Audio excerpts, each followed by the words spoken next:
안녕하십니까. 뉴욕일보 뉴스포커스입니다. 뉴욕 한인회 정상화위원회가 구성되었습니다. 뉴욕 한인회 정상화를 목적으로 출범된 뉴욕 한인회 정상화위원회는 지난 3월 31일 뉴욕 한인회 동포청원 임시총회에서 한인회 사상 초유 민승기 회장과 유창원 이사장의 탄핵 결정 이후 설치가 승인됐었습니다.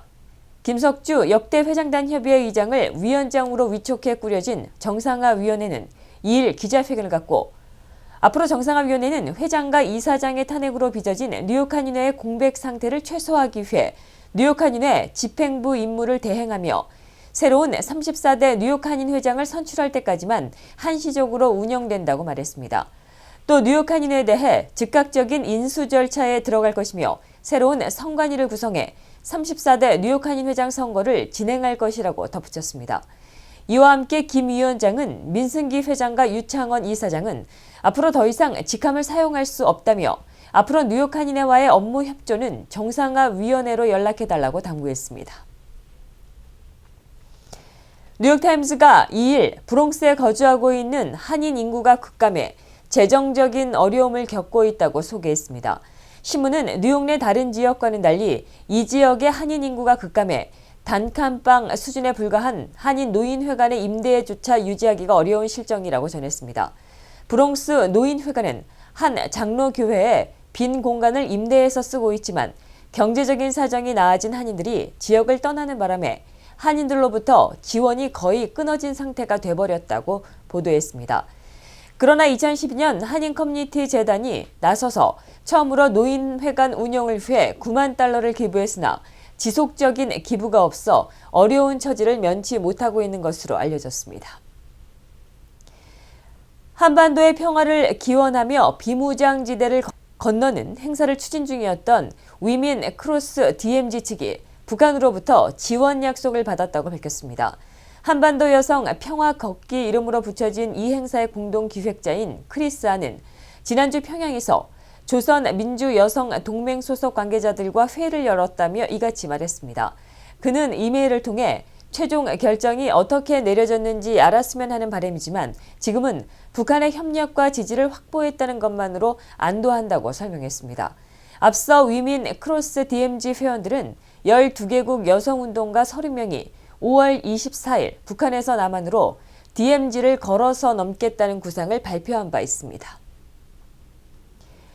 미국에서 시간당 최저임금 인상을 둘러싼 논란이 뜨겁게 달아오르고 있습니다. 언론들에 따르면 임금 인상을 요구하고 있는 저임금 노동자들이 오는 15일 미 전역에서 동시다발적인 동맹 파업과 시위를 벌일 계획입니다. 현재 연방 정부가 정한 시간당 최저임금은 7.25달러지만 저임금 노동자들은 최소한 생계 유지를 위해 시간당 15달러까지 올려야 한다고 주장하고 있습니다. 실제로 주마다 최저임금 인상이 핵심 이슈로 떠오르고 있습니다. 지난해 6월 워싱턴주 시애틀 시의회가 최저임금을 9.32달러에서 15달러로 인상하는 조례안을 통과시키면서 인상 대열에 동참하는 주들이 늘고 있습니다. 시애틀은 전국 최초로 시간당 최저임금 15달러를 공식화한 지방자치단체입니다. 이어 올해 1월 1일부터 20개 주와 워싱턴 DC가 시간당 최저임금을 인상했습니다. 예멘에서 시아파 반군을 격퇴하기 위한 사우디아라비아의 주도의 공습이 격화되면서 지난 2주 동안 민간인을 포함해 519명이 숨지고 1,700명에 가까운 부상자가 발생했다고 유엔이 2일 밝혔습니다. 발레리 아모스 유엔 인도주의 업무 조정국 국장은 격렬한 전투에 갇혀 오도 가도 못하게 된 민간인들의 안전이 매우 우려스럽다며 무장한 각 정파에 민간인 보호를 위해 최선을 다해달라고 호소했습니다. 예멘에서는 지난달 26일 시아파 반군 후티의 진군을 저지하기 위한 사우디 주도의 공습이 시작되면서 전투가 급속히 격화됐습니다. 케냐 북동부 가리샤 대학 캠퍼스에 난입한 소말리아 이슬람 극단주의 무장단체 알샤바브의 무차별 총격으로 지금까지 147명이 목숨을 잃었다고 케냐 재난관리센터와 내무부가 2일 발표했습니다. 재난관리센터는 이날 트위터를 통해 모든 학생의 생사가 확인됐으며 생존 학생들은 학교 밖으로 전원 대피시키고 부상자 79명을 치료하고 있다고 밝혔습니다.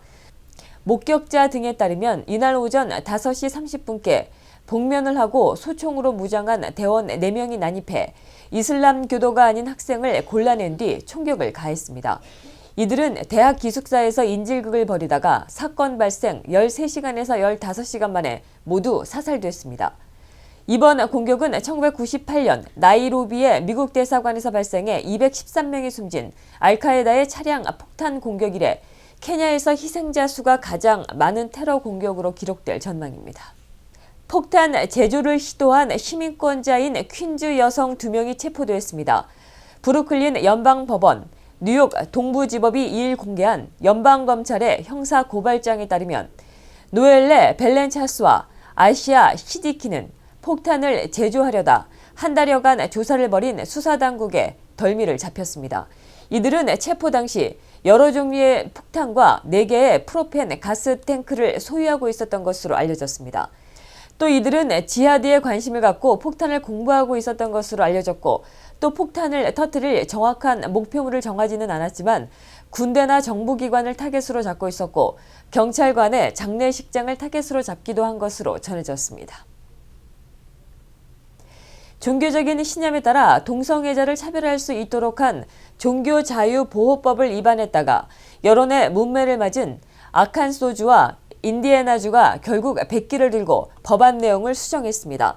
아칸소 주의회는 2일 종교자유보호법에서 업체가 종교적인 신념에 따라 동성애자 고객에게 서비스를 하는 것을 거부할 수 있다는 문구를 삭제한 뒤 통과시켰습니다. 인디애나 주의회도 이날 성적 기호와 성별에 따른 차별을 금지한다는 내용을 명시한 종교자유보호법 개정안을 가결시켰습니다. 이 개정안에 따르면 서비스 제공자가 종교자유보호법을 이용해 서비스와 재화, 시설 제공을 거부할 수 없습니다. 인종과 피부색, 종교, 출신 성분, 나이, 출신, 국가, 장애, 성별 등에 따른 차별도 금지됩니다. 공화당 의원이 다수 의석을 장악한 아칸소와 인디애나 주의회는 최근 종교자유 보호 법안을 통과시켰다가 사회 각계로부터 큰 비난을 받았습니다. 뉴욕시 옐로캡이 스마트폰을 이용해 쉽게 택시를 탈 수 있는 우버 택시 회사를 고소한다고 밝혔습니다. 택시안전위원회의 에릭 해커 변호사는 우버의 뉴욕 택시 비즈니스는 완전히 불법이라며 뉴욕시는 법적으로 우버가 공정하지 않게 경쟁하는 부분에 있어 제재를 가해야 할 것이라고 말했습니다. 해커 변호사는 또 우버 회사는 룰을 지키며 운행하는 옐로캡의 막대한 수익을 빼앗아가고 있다고 덧붙였습니다. 우버 택시는 앱을 사용해 승객이 있는 곳에서 바로 픽업이 가능하며 미터기에 따라 가격을 책정해 옐로캡과 가격 면에서도 경쟁력을 갖춘 것으로 평가받고 있습니다. 흔히 근시는 TV나 컴퓨터 모니터 화면을 가까이서 보거나 책을 눈앞에 두고 읽으면 생기는 것으로 알려져 있습니다. 그러나 이러한 속설과는 달리 근시는 안구 모양이 다르게 성장하기 때문이며 어릴 때 안구 검사로 근시가 될지를 판단할 수 있다는 연구 결과가 나왔다고 영국의 일간지인 텔레그래프 등이 2일 보도했습니다. 오하이오 주립대의 칼라 자드닉 교수팀이 이날 의학학술지인 미국 의사협회 저널 안과학에 발표한 연구 보고서에 따르면 TV 근접 시청과 자라서 근시가 되느냐의 사이에는 상관관계가 없는 것으로 나타났습니다. 연구진은 만 6세에서 11세 사이에 다양한 인종의 미국 어린이 4,500여 명을 상대로 20여 년간 추적 조사한 결과 이같이 발표했습니다. 프랑스 하원은 3일 말라깽이 모델을 패션업계에서 활동할 수 없도록 하는 법안을 통과시켰습니다. 하원은 지나치게 마른 모델의 패션업계 활동을 금지하고 이를 어기는 모델의 알선 회사나 디자이너 의상실에 대해서는 벌금을 부과하거나 징역형에 처하는 법안을 가결했다고 현지 일간지인 르피가로가 보도했습니다. 법안에서는 체중과 키의 상관관계를 계산해 비만도를 나타내는 체질량 지수가 일정 수치 이하일 때는 모델로 활동할 수 없다고 규정했습니다. 너무 마른 모델을 고용하는 업주나 패션 업체는 최대 징역 6개월에 7만 5천 유로의 벌금을 부과받게 됩니다. 프랑스 정부와 의회는 날로 문제가 되고 있는 거식증과 싸우기 위해 이 같은 법안을 마련했습니다.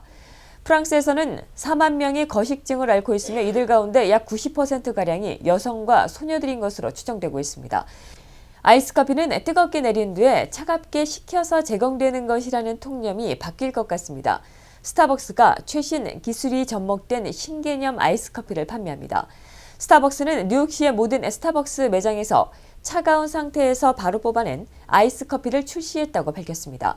스타벅스가 선보이는 차갑게 내린 커피는 찬 상태에서 커피를 추출해 보통 아이스 커피보다 더 풍부한 질감과 진한 향, 쓴맛이 덜한 것으로 알려졌습니다.